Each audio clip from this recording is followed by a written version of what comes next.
Good afternoon, folks. We're going to do a little bit of reflection and a little bit of noticing of some things. Here we're going to start off over here on SDO. We don't have any flares incoming. I already checked that out, so we're good. But we're going to check over here on SDO, 304 angstroms of light. Okay, we're going to check over here on the northeastern quadrant of the sun. And as we can see, as we notice, we started to get the flare. Now, obviously we had one come off down here. So remember I told you guys the other day, there's a bright active region coming around the south side of the sun. So we see some filament dancing there, and then we have our eruption, right? Come on, it's about to lift off. Right here, had our eruption, threw some plasma out, and then here you can see where the plasma ribbons were actually coming up, and you could see where it was flaring, which is where we got our C flare, right? Now we also had another one happen right early this morning, right, boop, right there. It was a small one. Well, somewhat small. I mean, it's a pretty big plasma ribbon. It doesn't show up very good on the 304 on SDO, but on GOES it does. But unfortunately, I didn't catch it in time in order to really be able to report on it. So these two active regions here and here are going to be coming around the mountain. You know, we're going to be seeing these here in the next 3 or 4 days. We're going to start seeing a lot of active regions. But over here, I wanted to take notice of one thing. Do you guys see this little round object here? Now, it's also right here. Now this is LASCO C3, so we've got it here and here. And you can see it as it spins off, right? You see it going, you see it spinning off, whoop, there she goes, right? Well, as we move forward a little bit, look at this. We got something right here. Well, isn't that strange? So that was a southern eruption, that was from the 30th. But as we move forward, look at this. This is what really got my attention. We go from 2109 to 209. That's 5 hours of missing data, folks. Look at the difference in here. What happened here? Like, it just all of a sudden appeared out of nowhere and then continues to expand, and that is a large, I don't know, eruption, movement. I mean, something is blocking the light. 'Cause, I mean, you can see the light everywhere else, and all of a sudden, just boom, there's just this dark space right there on the back side of the sun. So what happened there? And then, look at this. See that guy moving? There goes another round planetary type object. Moon, whatever you want to call it. Satellite. Mothership, maybe? I don't know. But either way. And then you can see these large ribbons here. So here's some more backside eruptions. You can see them here.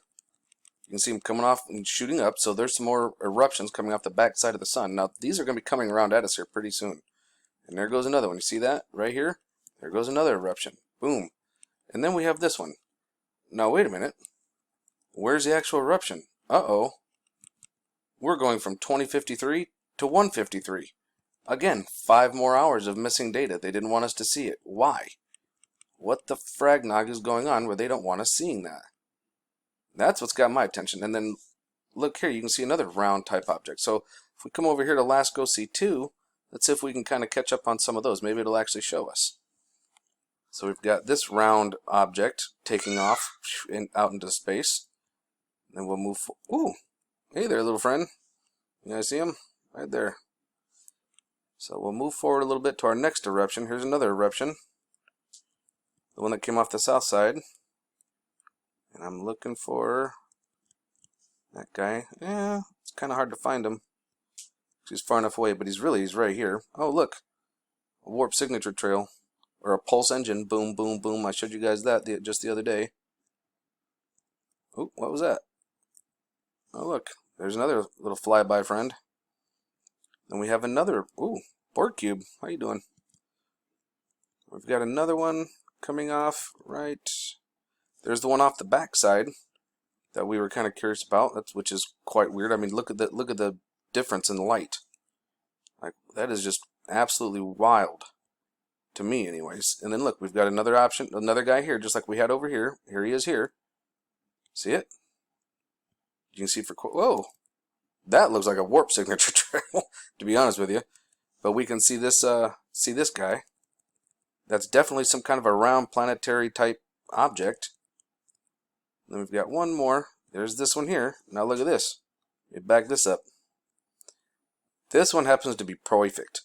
When that Borg cube come over here and bent the light, you can actually clearly see this nice round planetary object engulfed in plasma being pushed out. Do you guys see that? I'll back it up so you can see it's right here. You can clearly see it there, and then you can see it here too, and then you'll see it as it that's the end of it actually. Oh look, we've got another craft right here, so we can clearly see that. Very nice stuff. Coming over here to Lasco C2 and the reverse ink filter, we can also see it here. You guys see it spinning off here? Yeah, and then we can back it up, and you can see the same object right here. See him? Right there. So there is something there, just not exactly sure what it is.